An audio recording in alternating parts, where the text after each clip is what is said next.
7 taon nang nakatutok sa pagresponde sa mga kababayan nating may kapansanan. Yan ang non-profit organization na Embrace.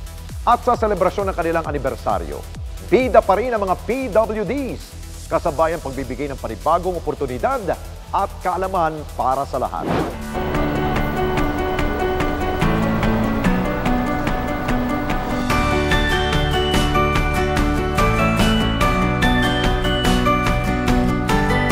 Tatlong araw ng pagbibigay pagkilala sa mga PWD o Persons with Disability.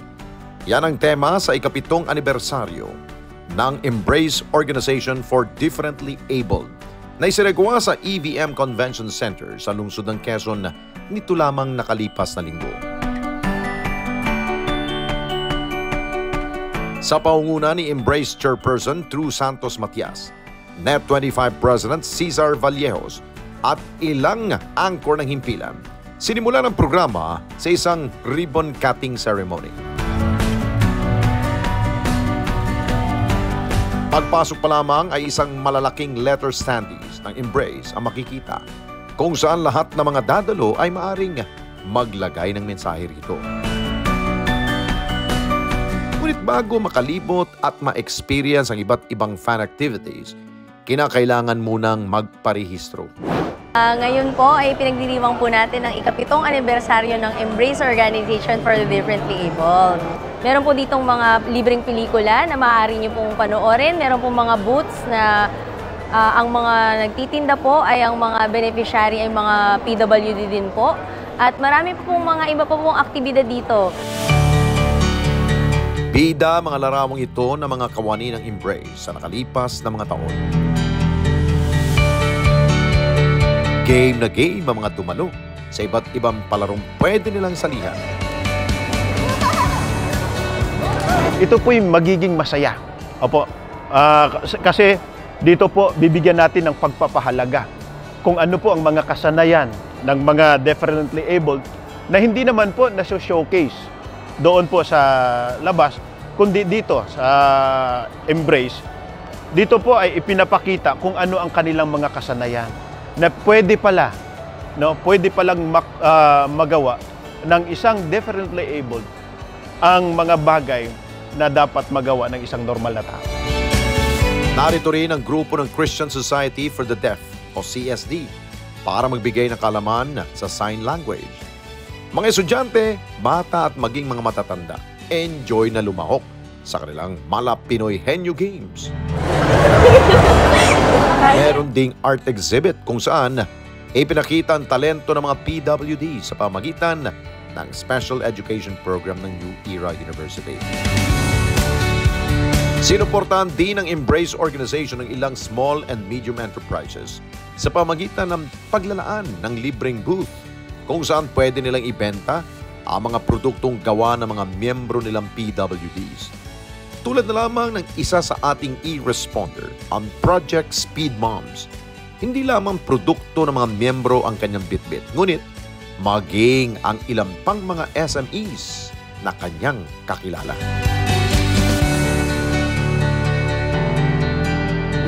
Malaking bagay itong bazaar for us, lalo na po kung free. Kung free, sobrang thankful. At the same time pa, grabe, may libre pang food. Very, very helpful. Lahat po ng binibenta dito, may mga nanay po particularly na nakikilaban sa hamon ng sakit. Yung iba po is mayroong autism. Sila po mismo yung nagagawa ng likha na painting. Tapos yung isa naman po, ang anak niya po may Down syndrome, ang asawa niya rin po is PWD. Yung nasa pinakadulo po, yung The Child's World, gusto po nila magkaroon ng community, as in community na mag-aalaga po dun sa mga nanay na senior, pero may anak din pong may disability. Tapos at the same time, may mga links si Unlad, si Ma'am, gusto nila i-hire yung mga person with disability namin. So, yun yung parati kong encouragement sa mga parents na kung lalabas tayo at magkukwento, parating may storya yung namin Kung parati mong ikukwento, may mga tao na tutulong para sa amin.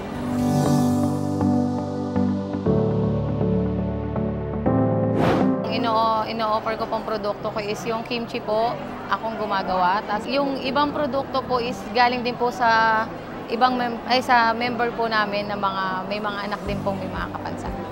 Malaki na itutulong sa akin kasi yung mga pangangailangan po namin araw-araw, tsaka nasasagot po ngayon kasi malaking bagay po yung nakakapagpwesto kami, may mga nabebenta kami. Nakikilala din po yung produkto. Lalo na po sa mga products namin ngayon, nilagyan na namin siya kung saan kami pwedeng makontak at paano kami makokontak. Ako po si Lisa Zapata. Ang pangalan po ng aming produkto ay si Latchus Days. Nagtulong lang kami ng anak ko. Doon na nagsimula po. Tapos yun na yung parang na-inspired ako na, wow, may kaya din pala kaming gawin ng anak ko. Meron kaming puto na special, meron din kaming puto pao, tapos yung puto cheese. Thankful and grateful po ako talaga, sa totoo lang po. Hindi rin papahuli ang mga kawani ng Embrace. Maaari ring mamili sa mga baked goodies ng kanilang grupo.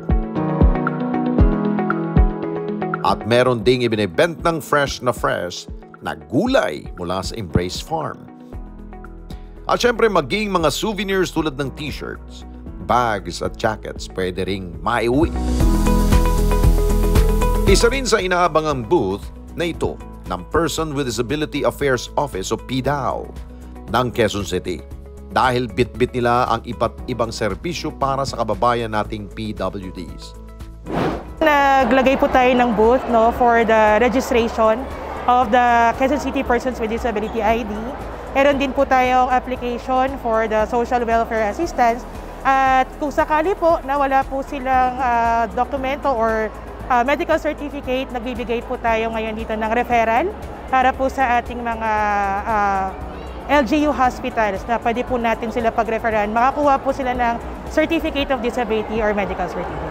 Napakahalaga po, kasi po dito po magsisimula sa registration natin yung data. So kapag may data po tayo, malalaman po natin kung ilan po ba yung persons with disability dito sa Quezon City. Yun po kasi magiging batayan natin sa paggawa ng mga proyekto po or serbisyo. Ilan po ba yung nangangailangan? At depende po yun kung ano po yung type of disability nila. Marahil, kailangan nila ng employment, livelihood, or baka naman kailangan natin sila matulungan sa ibang paraan, katulad ng pag-refer sa ating mga ospital, o kailangan nila mabigyan po ng assistive devices.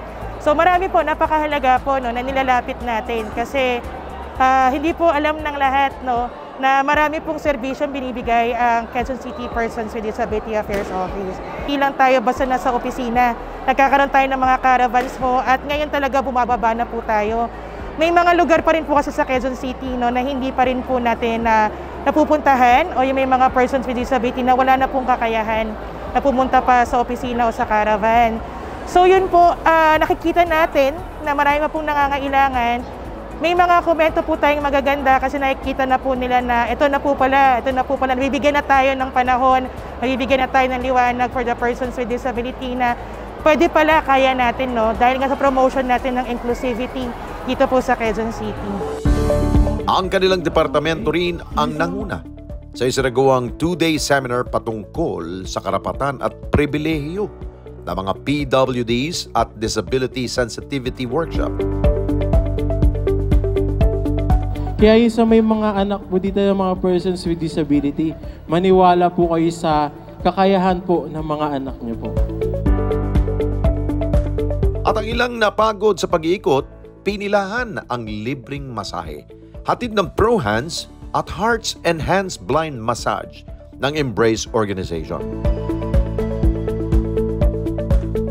Ang tema po na ganitong selebrasyon at pakikigalak ay different cinema po, celebrating persons with disability sa pamamagitan po ng mga pelikula. Meron din po tayong mga papanooring mga pelikula po, na dito po ay mahahatak o di kaya maaantig po yung damdamin, lalong-lalo na yung mga tao, mga magulang, may mga mahal sa buhay na mayroon po silang kasama na differently abled po.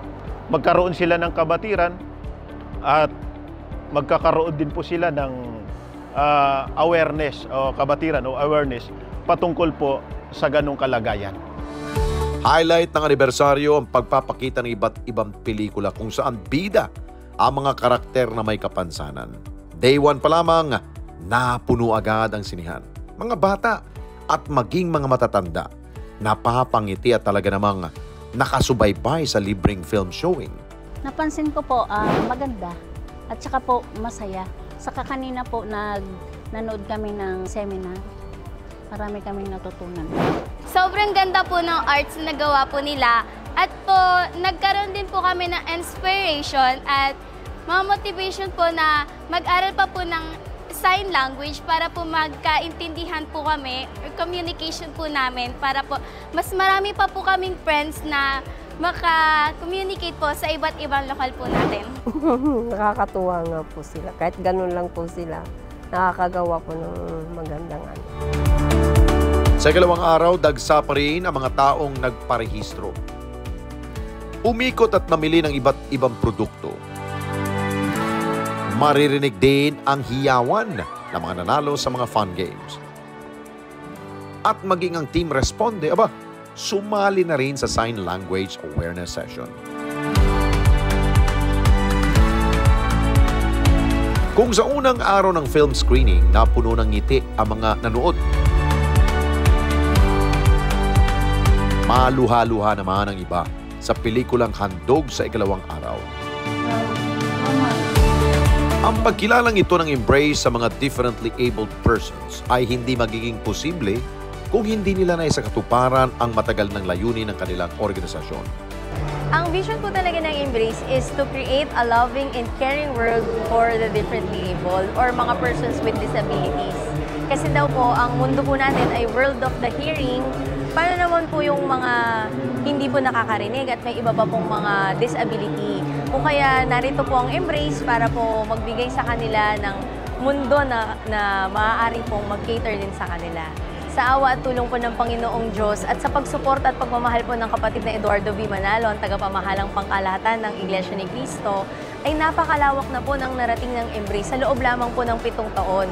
Dahil noong una po ay nagsimula lamang po ang Embrace sa tinutulungan pong mabigyan ng hanap buhay ang 4 na deaf at isang may autism. Ngunit ngayon po ay daan na po ang mga kawani po natin ng mga differently abled persons. At ang lahat po ng mga branches at mga stores ng Embrace ay mayroon pong 60% manpower na puro differently abled persons or mga PWD. Ang paghahangad nilang makatulong sa mga persons with disability magpapatuloy at lalong lalawak. Sa kabila man yan ng pandemya o gaano man kalayo ang kinakailangan nilang tawirin.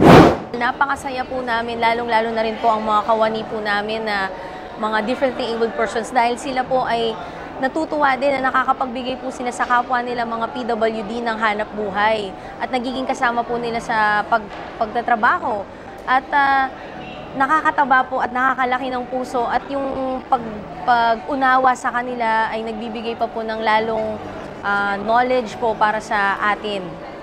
Sa katunayan po ay pinahintulutan po na magkaroon po tayo ng branch na sa Visayas region po sa Bohol, kung saan marami din po ang mga mahihirap at hindi lamang po yun. Mahirap na nga po ang mga isla sa Visayas pero may mga differently abled persons, mga PWD din po doon. Kaya nagkaroon po ng, magkakaroon po ng Embrace Cafe na malaki doon po sa Tagbilaran City, Bohol ngayong taon. At sa mga susunod na taon po ay nais po naming mapalawak pa po ang mga spectrum, mga uri ng mga may kapansanan na mabigyan po namin ng hanap buhay dahil marami pa pong iba pa pong mga kapwa-tao po natin na nangangailangan ng tulong sa kanila at lalong-lalo na po ang long-term na tulong ng pagbibigay po ng livelihood.